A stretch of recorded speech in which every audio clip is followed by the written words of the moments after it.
That right there just needs a touching up. That one on the floor, it needs an exorcism, man. So last time I was with Rook up there, we were at Corinth working.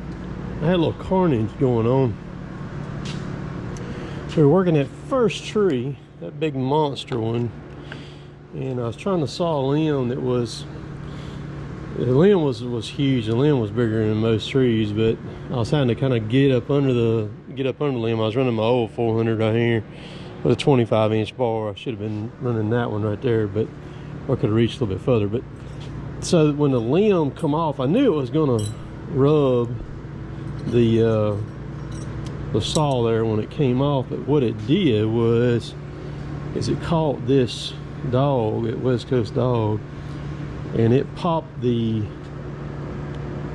corner out of the side cover. Side cover is still fine. It's just you can't run this. So what I did was I got Blake to order me another side cover, and that makes twice that I've been outside to go get it. And both times I failed to walk out there and grab the dang side cover and bring it back in. So I got the side cover. Let's go out here and get it. And it came in Saturday.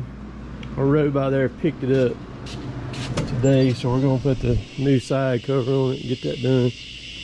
And then today when I was cutting, I took down if you follow me on Instagram, you've seen the tree I took down today.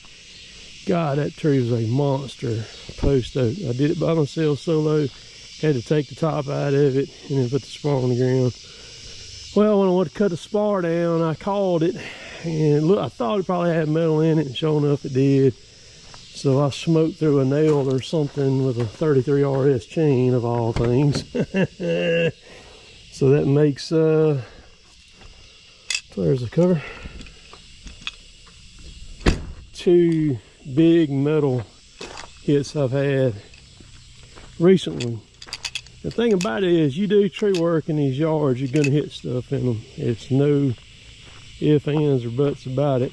It's 100 and something degrees outside. It's still in the mid 90s right now, and it's 7:30 here, and I got air conditioner. Hallelujah. The fan running, I cut the air conditioner on about 2. So doing a big job tomorrow out in the prairie at a beautiful place. Chris will be helping me tomorrow. This week is full. Got a big crane job to do on Friday that's local here. It's gonna be a good one. So I'm just gonna bend this one back, put it right back on. We're gonna keep on getting up and getting down. And I gotta work on this chain. This is the one I hit the metal with today. God dog it. I have done filed and filed and filed on this chain. So it's the last piece of metal I hit, and I just kind of got it back in decent shape. And it don't appear that it's damaged too bad. And I mean, it's actually still cutting kind of okay, not great, but kind of. But it smoked that nail or whatever it was. This is the new one with the 28 right there. That's the one it is. So what I'm gonna do is I'm fixing to take it and I'm gonna clamp it in the vise as soon as I get this side cover put back on this one. And I'm gonna work on this chain. I'm gonna sharpen that one and this one both. But that one right there just needs a touching up. That one on the floor, it needs an exorcism, man. It don't need a touching up. This one right here is really sharp. It's good.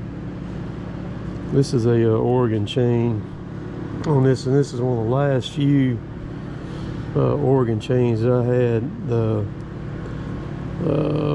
I forget what the numbers are on it, but it's not the EXL. It's the one that's right under the EXL. So, yeah, that's what I'm doing tonight. Is doing that. So tomorrow's video will be a good one. The saw maintenance never ends, man. Well, the maintenance never ends when you're doing tree work. I mean, you can tear up some stuff doing some tree work. I mean, even trying your guts out not to, and you still destroy stuff. So let me bend this thing back and get to sharpening. I hope y'all all had a good day today. We'll catch y'all later. Later, taters. That's what it looks like straightened out. I'm gonna stick it on the side cover now. So yeah, man, gonna work. So if you ever order these things from West Coast Saws, be sure to get the they sell a mountain kit with them now, which the screws and the nuts come with them. They used to not do that. You'd have to go to the hardware store and get your own stuff to mount them, but now you can get it, because these right here came from the hardware stores where they came from. So yeah, so I'll put that other side cover on the shelf just in case I really bust the crap out of one, and I'll have it for a standby, or if somebody else needs it or something.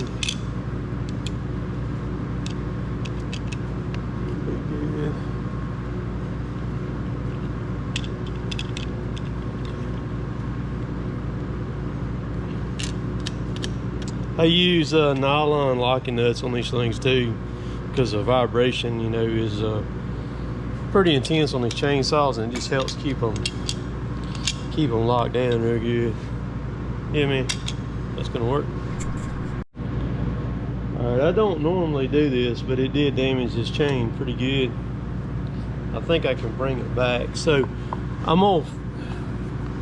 The 33RS stuff, they want you to sharpen it with a 13/64 file, which is a little bit smaller than a 7/32 or a 5.5 millimeter. And what it does is it undercuts the top plate a little bit up under there. And I normally don't do it. You can sharpen it with a 7/32 and it's fine. You don't hardly notice any difference. But so because the edge is mangled up a little bit, I'm going to work it with a 13/64, where I can really, I don't want to work down in it, I want to work that top plate is what I want to get. So that's what I'm about to do, sharpen it with a steel file 13/64. I think it's gonna live. We'll see. It don't look too bad. Feels pretty good.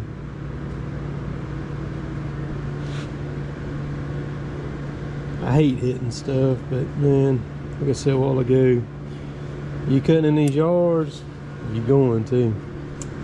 Ain't no ifs, ands, or buts about it. All you can do is just grin and sharpen it, man. That's it. We're gonna let her run like that and see what she does tomorrow. And that'll be it. See ya.